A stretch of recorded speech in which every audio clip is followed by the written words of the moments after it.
The year was 2157, and humanity had spread beyond Earth.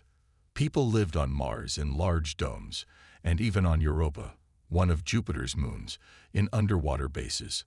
Earth was still home to most humans, but the stars called to them, promising more.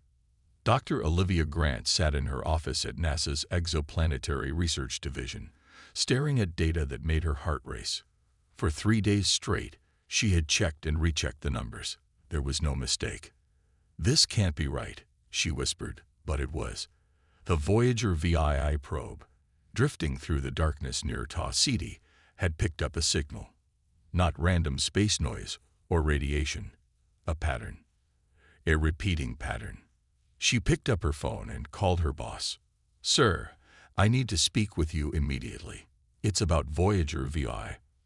2 weeks later, Olivia stood before the United Nations Space Council, her hands slightly shaking as she presented her findings. The signal follows mathematical sequences that cannot occur naturally. This is artificial. This is someone trying to communicate. The room erupted in questions. When silence finally returned, Olivia spoke the words that would change human history forever. "We are not alone, and I believe they're asking for help." 6 months later, the Starship Horizon was ready. It was humanity's first true interstellar vessel, built using new fusion technology that scientists had been perfecting for decades. The ship wasn't large, only 150 crew members could fit, but it was the best Earth could build. Captain Ethan Powell walked through the ship's corridors on their final day in Earth orbit. At 45, he had gray streaks in his dark hair, earned from years commanding space missions to Mars and beyond. But nothing like this. Captain on deck called his second-in-command as Ethan entered the bridge. "At ease," Ethan said. "Status report. All systems green. The crew is ready. We're just waiting for our last passenger." That passenger was Dr. Noah Bennett, the brilliant physicist who had helped design the ship's engines. He was young for his position, only 32, but his mind worked in ways others couldn't understand. Noah arrived 10 minutes later, carrying only a small bag. "Sorry for the delay, Captain. I was saying goodbye to my parents." Ethan nodded. Everyone on board had said difficult goodbyes. The journey would take 5 years each way, even with the new engines. 10 years of their lives, minimum. Some had left children behind who would be teenagers when they returned. Communications check complete, called out Samantha Kelly from her station. Sam was their communications specialist, chosen for her unique ability to recognize patterns and her background in linguistics. If anyone could understand an alien language, it would be her. "All hands, prepare for departure," Ethan announced over the ship's speakers. "This is not just another mission. We're about to go farther than any humans have ever gone. We don't know what we'll find at Tau Ceti, but we go together." The Horizon broke orbit smoothly and accelerated toward the edge of the solar system. As Earth became a tiny blue dot behind them, the crew settled in for the long journey ahead. 3 years passed.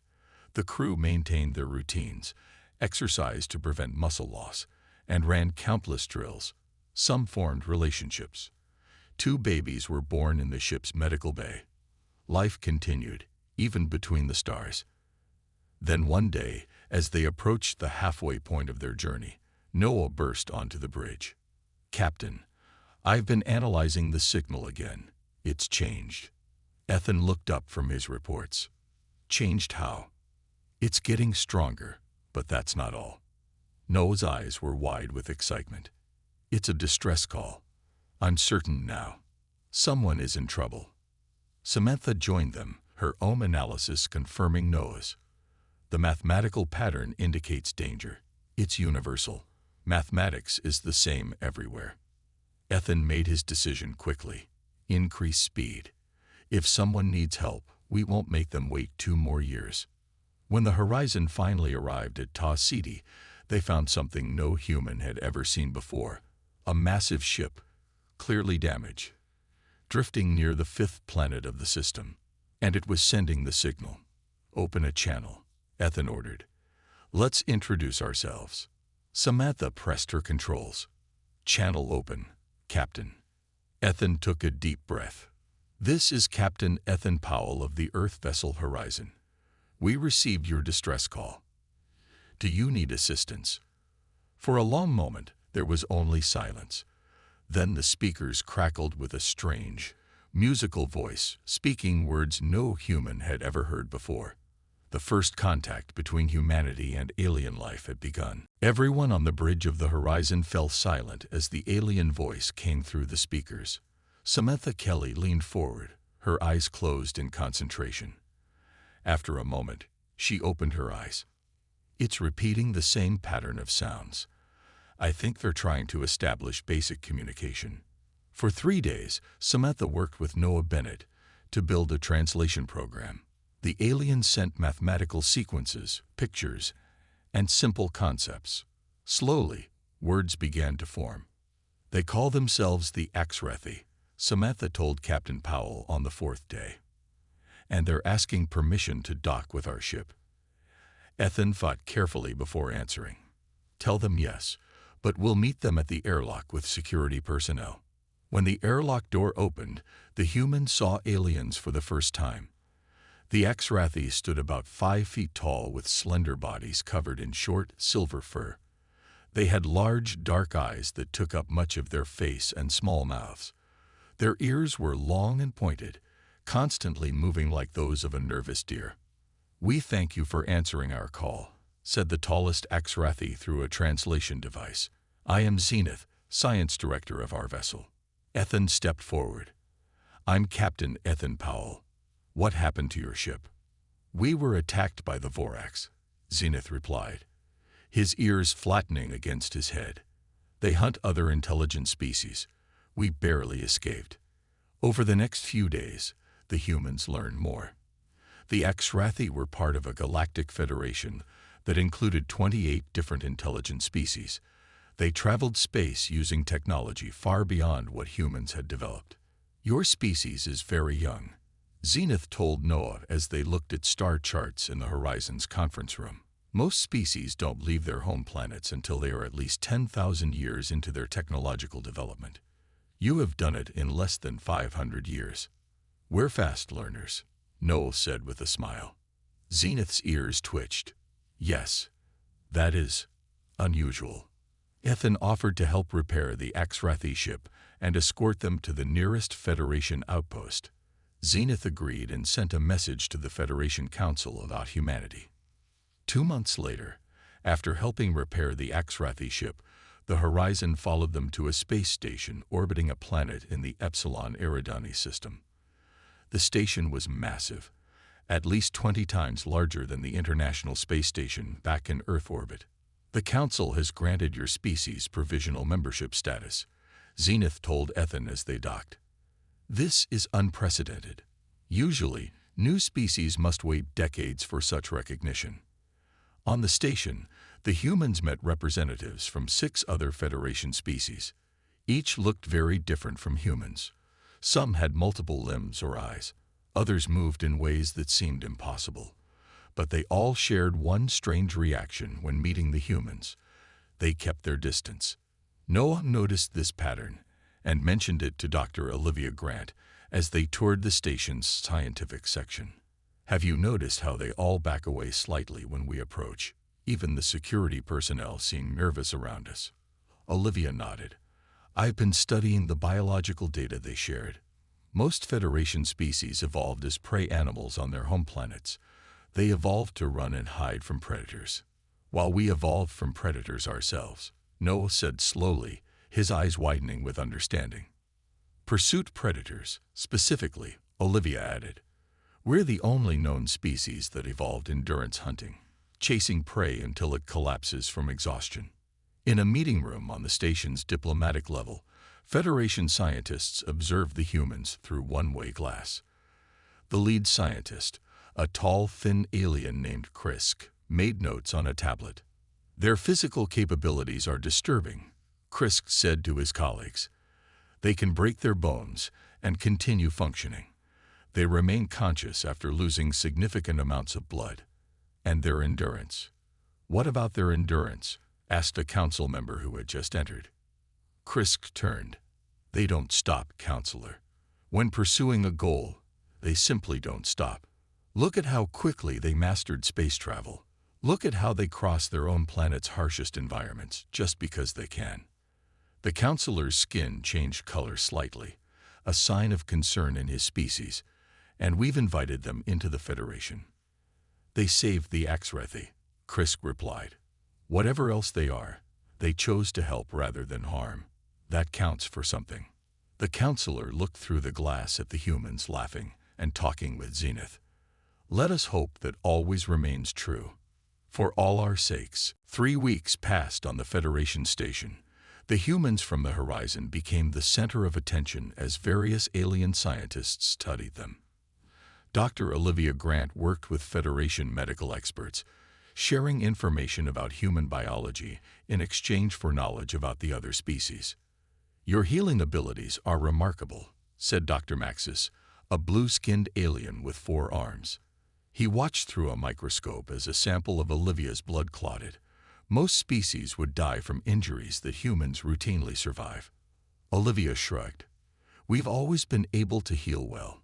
It's just normal for us. Not normal for the galaxy, Maxis replied quietly. In another part of the station, Lieutenant Ryan Carlson from the Horizon security team was demonstrating human physical capabilities. A group of Federation military officers watched in silence as Ryan ran on a treadmill. How long can he continue like this? Asked one officer.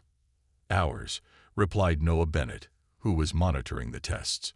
Some humans on Earth run over 100 miles without stopping. The alien officers exchanged concerned looks. Their species could manage quick bursts of speed when threatened, but sustained running was impossible for them. Later that day, alarms blared throughout the science section. A containment field around an energy experiment had failed. 3 Federation scientists were trapped inside a lab filling with radiation. Ryan was walking past when he heard the alarms. Without hesitation, he asked a nearby technician what was happening. The radiation will kill them before the emergency team arrives, the technician said, ears folded back in distress. Ryan punched the emergency override on the lab door. How do I get them out? You can't go in there. The radiation levels. But Ryan was already through the door. The radiation burned his skin, but he kept moving. He found the first scientist unconscious near a console and lifted the alien easily. Carrying the scientist to the door, he handed them to the emergency team that had just arrived. There are 2 more, Ryan said, and went back into the lab. By the time he rescued the 3rd scientist, Ryan's skin was red with radiation burns. He collapsed in the hallway as medical teams rushed to help everyone. Why did he do that? One of the rescued scientists asked. He didn't even know us. Noah, who had witnessed the rescue, tried to explain.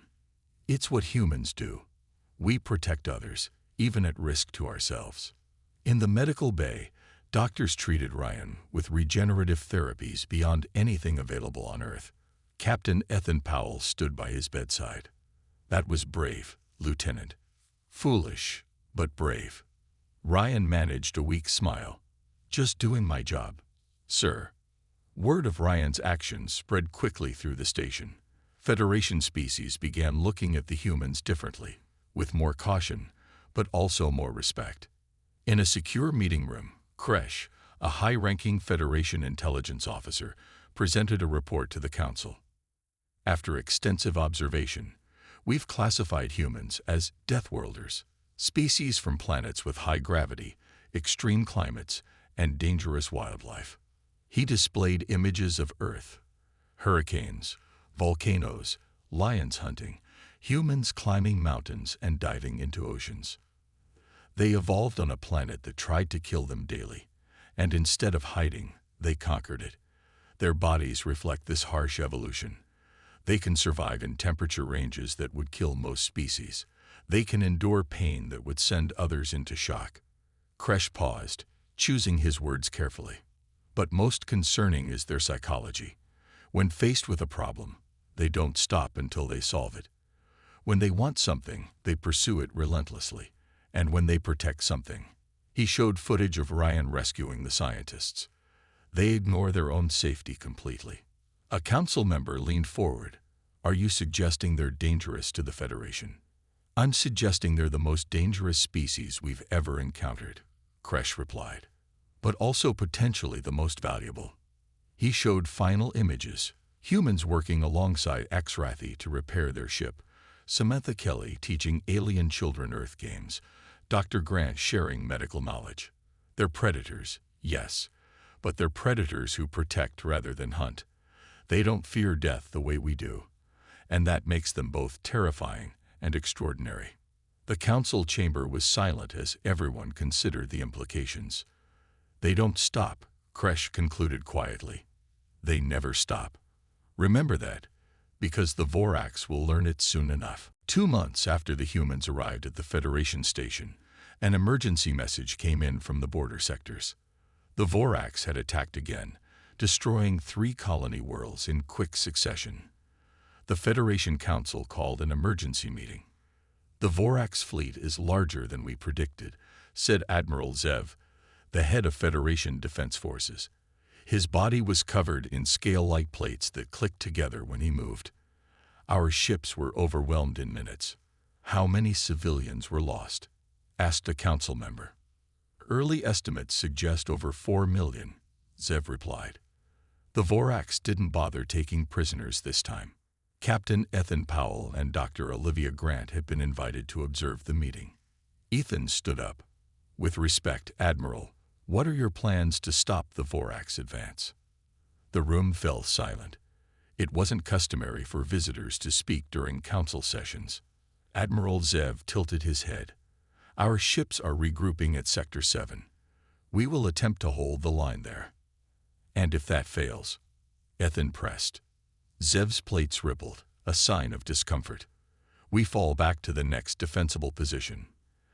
Ethan exchanged a look with Olivia. Would the council consider accepting help from Earth? 2 days later, after urgent communications with Earth, the first human military deployment against the Vorax was approved. Major Lisa Winters arrived with 3 fast attack ships, each carrying 100 specially trained soldiers. Ethan met Lisa in the docking bay. She was tall with short blonde hair and eyes that missed nothing. Welcome to the front lines, Major, Ethan said, shaking her hand. Thanks for the invitation, Captain, Lisa replied. My team is ready. Have the Federation forces shared their tactical data? Everything they have, Ethan confirmed. But it's not encouraging. The Vorax use overwhelming force and fear tactics. The Federation species don't respond well to fear. Humans do, Lisa said. We get angry. Federation military leaders were skeptical about the human ships. They were smaller than Federation vessels and carried fewer energy weapons, but they were fast and highly maneuverable. We don't have time to implement a full battle plan, Lisa told Admiral Zev during the strategy meeting. But we can disrupt the Vorax advance using guerrilla tactics. Guerrilla? Zev asked, unfamiliar with the term. Hit and run attacks, Lisa explained. Quick strikes at vulnerable points, then retreat before they can respond fully. We make them chase us. Admiral Zev's plates flattened against his body. That is not how we conduct warfare. Maybe that's why you're losing, Lisa said bluntly. The human ships deployed to Sector 7 alongside the remaining Federation fleet. When the Vorax arrived, their massive battleships moved in a tight formation, weapons charge. Lisa's voice came over the comm.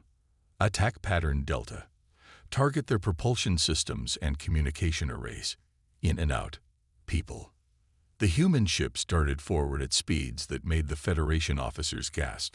They weaved between the larger Vorax vessels, firing precisely at weak points, then changing direction so quickly it seemed impossible. 2 Vorax ships lost power and drifted out of formation. Another spun wildly as its navigation systems failed. Pull back now, Lisa ordered, and the human ships retreated as quickly as they had attacked.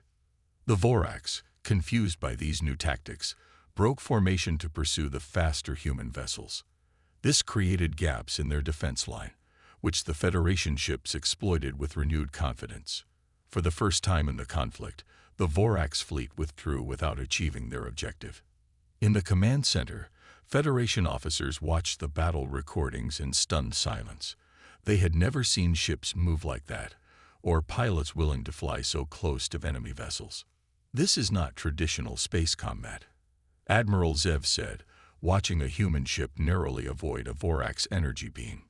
"Humans don't fight traditional wars," Ethan explained. "We adapt. We find weaknesses. We do whatever it takes to win." A Federation tactician replayed footage of a human pilot continuing to fight after his ship was damaged, eventually ramming a critical system on a Vorax vessel. "They're not afraid to die," the tactician said quietly. "They're afraid," Ethan corrected. "They just don't let fear stop them." News of the victory spread quickly.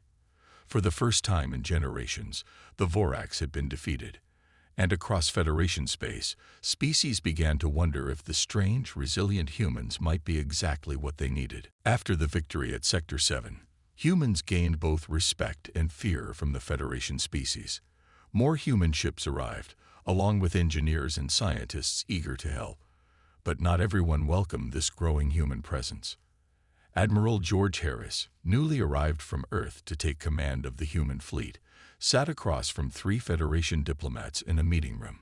At 60, Harris had gray hair and a face lined with years of difficult decisions.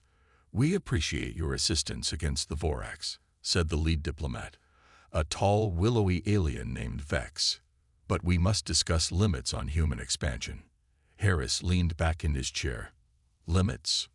"Yes," Vex continued.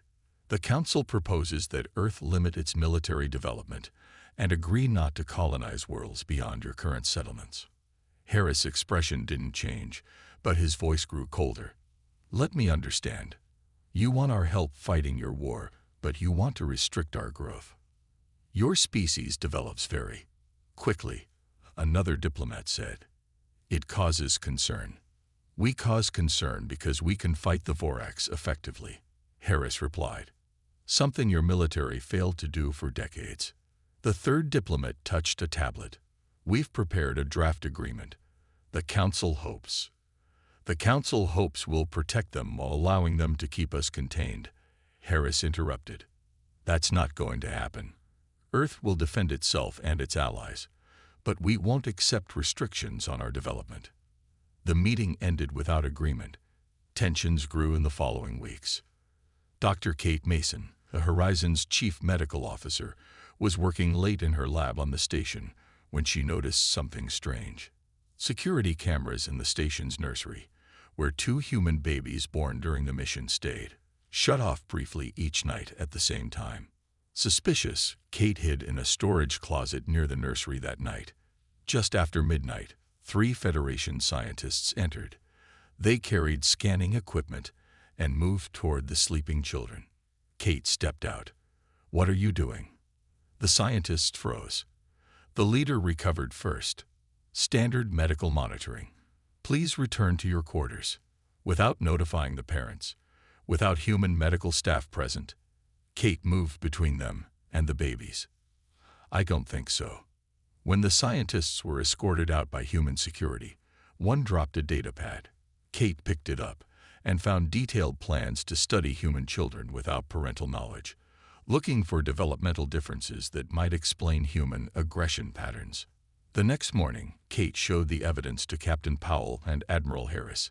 Harris was furious. "They call us dangerous, then sneak around studying our children like lab animals." He slammed his fist on the table.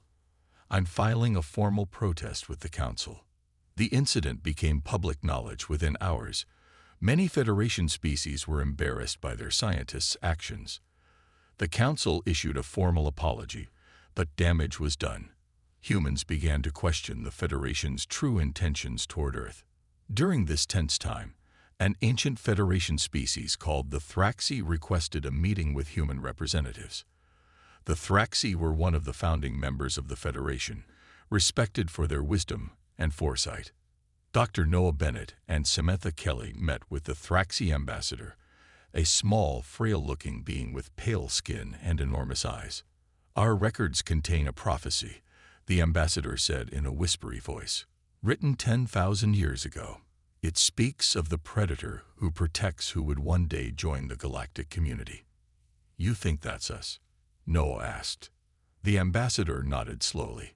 "The prophecy says this species would know fear intimately yet refuse its chains.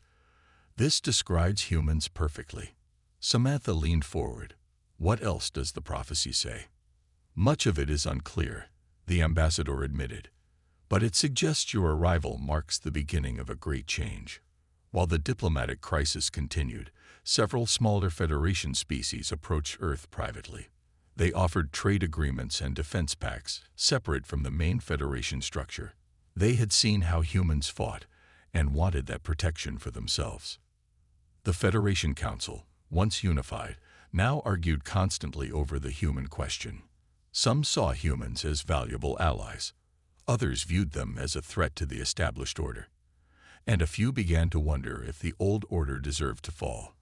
As debates raged, no one noticed the Vorax ships gathering at the edge of known space, preparing for their largest assault yet. Their target, Earth itself. The attack came without warning. Vorax ships appeared near Earth's outer colonies using a new technology that masked their approach. Mars sent a distress signal that cut off mid-transmission. The Europa base went silent shortly after. On Earth, emergency alarms blared in every major city. People rushed to shelters as the planet's defense systems activated. Admiral Harris, who had returned to Earth just days before, took command of the home fleet. "All ships, defensive formation Alpha," Harris ordered from the command center beneath the Rocky Mountains. "Civilian evacuation protocols are now active." News of the attack reached the Federation station 12 hours later. Captain Ethan Powell, now promoted to Admiral of Earth's Expeditionary Fleet, called an emergency meeting with Federation leaders.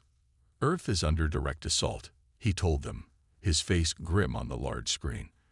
"We've lost contact with Mars and Europa. Millions of civilians are dead or missing." The Federation Council members shifted uncomfortably. One spoke up. "This is terrible news, Admiral Powell. But the Federation must consider its own security.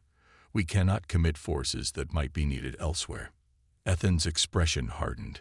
"I'm not asking for your permission. I'm informing you that all human ships are returning to Earth immediately." Back on Earth, the situation grew desperate. The Vorax fleet outnumbered Earth's defenders 4-1. Only the advanced shields and weapons that humans had adapted from Federation technology kept them from immediate defeat. Dr. Noah Bennett worked frantically in a lab beneath the Pacific Ocean. Since returning to Earth 3 months earlier, he had been studying Vorax technology captured during previous battles. "I think I've got it," he told his team, pointing to a complex energy pattern on his screen. "The Vorax ships leave a quantum trace when they move through subspace. It's faint, but we can track it." This discovery changed everything. For the first time, humans could predict where Vorax ships would appear. The information was immediately sent to Admiral Harris. "We can't win a direct battle," Harris told his commanders, "but we can choose where and when to fight." He outlined a bold plan called Operation Thunderstrike. Instead of defending Earth directly, human ships would use Noah's tracking method to locate and attack the Vorax command structure. Meanwhile, on the Federation station, Ethan received surprising news. The Thraxi and 3 other species had committed ships to help Earth against the Council's recommendation. "We remember who fought for us when the Vorax came to our worlds," said the Thraxi ambassador. "Now we will do the same for humans." Operation Thunderstrike launched 3 days later. Human ships, joined by their alien allies, jumped into subspace on a course that puzzled Federation observers. "They're not heading to Earth," noted a Federation tactician, watching the fleet's trajectory. "Where are they going?" The answer came soon enough. The combined fleet emerged from subspace directly behind the Vorax support vessels, the ships carrying their supplies, replacement parts, and command staff. These ships had minimal defenses, as they were never expected to see combat. Major Lisa Winters led the first attack wave. Her voice was calm over the comm system. All ships target their command vessels first. Boarding teams prepare for deployment. Boarding teams, gasped a Federation observer watching the battle. They're going to physically enter Vorax ships. That's exactly what the humans did. While their ships engaged Vorax defenses, specialized teams in armored suits cut their way into the larger Vorax vessels. The fighting inside was brutal and close quarters, conditions that favored humans with their strength and endurance.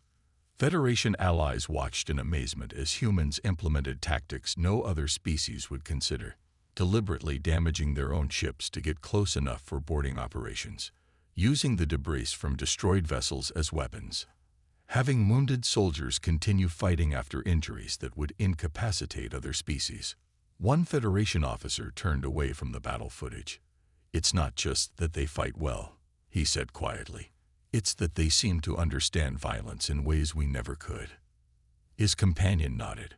The Vorax thought they understood predators because they are predators. But humans are something else entirely. As Operation Thunderstrike continued, Admiral Powell received a message from Earth.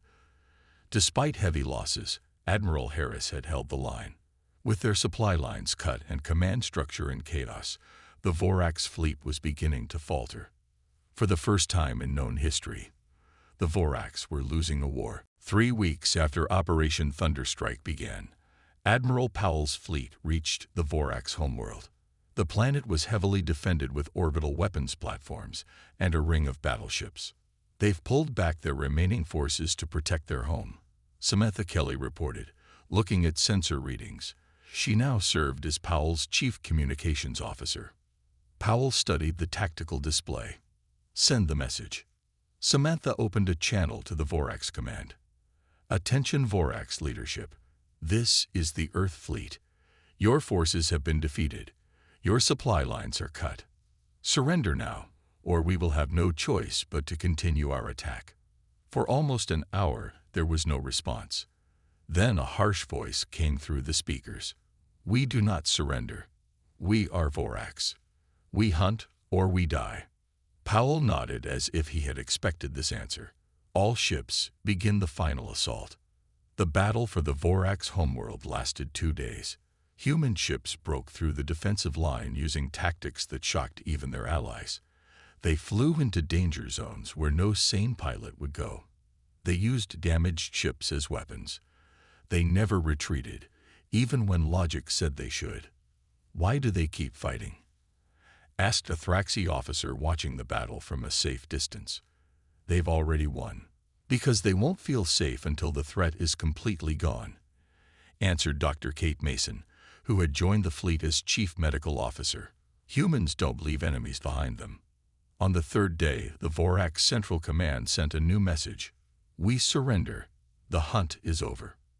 Admiral Powell led the first landing party to the Vorax capital city. The Vorax leaders, tall predatory beings with sharp teeth and clawed hands, waited in their grand hall. They expected execution. It was what they would have done to defeated enemies. Instead, Powell offered terms. The Vorax would give up their warships, accept human monitoring stations in their territory, and paid for the rebuilding of destroyed colonies. But they would keep their world and their lives. The Vorax leader stared at Powell with large gold eyes. "Why do you offer mercy? You have no reason to spare us." "Humans understand the difference between winning a war and seeking vengeance," Powell replied. "We fight to protect, not to destroy." 1 month later, representatives from all Federation species gathered for a special summit. The topic: humanity's place in the galactic community. Dr. Kate Mason stood before the assembled delegates. Behind her were Admiral Powell, Dr. Noel Bennett, Samantha Kelly, and other humans who had fought in the war. "You feared us from the beginning," Kate said to the quiet room. "You saw our strength, our endurance, our willingness to fight, and you were afraid. And you were right to be afraid." She paused, looking around at the various alien representatives. "Because we are dangerous. We evolved on a world that tried to kill us every day. We survived by being stronger, faster, and more determined than anything that hunted us. And when we became the hunters, we never lost those traits. Kate's voice softened, but we know the darkness because we carry it within us. That's why we're the best equipped to fight it. We understand violence in ways you never had to learn. That doesn't make us monsters. It makes us protectors. The ancient Thraxi ambassador rose slowly from his seat. The complete prophecy, he said in his whispery voice, states that the most dangerous predators become the most dedicated protectors. We see now this is true. After days of discussion, the Federation created a new classification for humanity: Guardian Predators.